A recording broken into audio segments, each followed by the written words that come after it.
చిన్ని అలియాస్ మధు ప్రాణాలను కాపాడిన మహి ఆమె కోసం రక్తదానం చేస్తాడు. అయితే అదే హాస్పిటల్కి నాగవల్లి రావడం, సరిగ్గా అదే టైంకి బాలరాజు కూడా హాస్పిటల్కి రావడంతో నిన్నటి ఎపిసోడ్ ఉత్కంఠగా మారింది.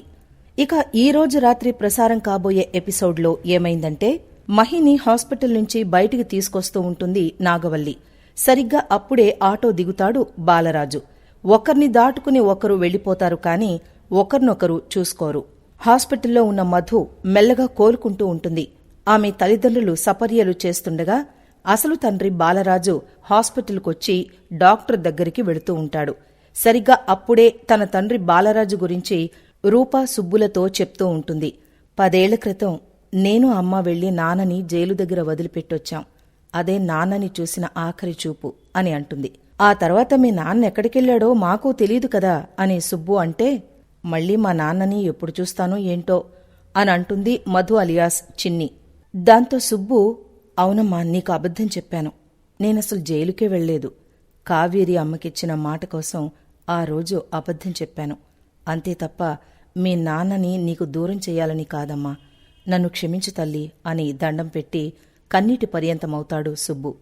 ఏంటి నాన్నా ఇది? నేను నిన్ను క్షమించడమేంటి? మా నాన్నెప్పటికీ తప్పు చేయడు. మా నాన్న ఏం చేసినా నా మంచి కోసమే చేస్తాడని నాకు తెలుసు. కాకపోతే మీరలా చేయడం వల్ల 10 ఏళ్లపాటు మా నాన్నని పట్టించుకోలేదనే బాధ ఉండిపోయింది అని తండ్రిని ఓదార్చుతుంది మధు. జైలు నుంచి బయటికొచ్చిన మా నాన్న ఎక్కడున్నాడో తెలుసుకోవాలి.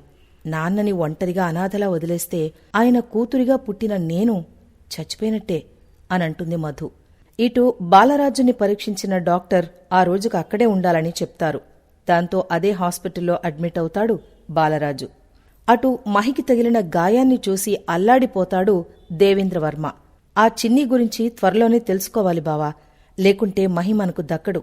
మనకంటే చిన్ని మహికి కనిపిస్తే మన చేయి దాటిపోతాడు అని అంటుంది నాగవల్లి. పరిస్థితి అంతవరకు రానివ్వను, త్వరలోనే దాన్ని పట్టుకుంటాను అంటాడు. మరి తరువాయి కథ రేపటి ఎపిసోడ్లో చూద్దాం.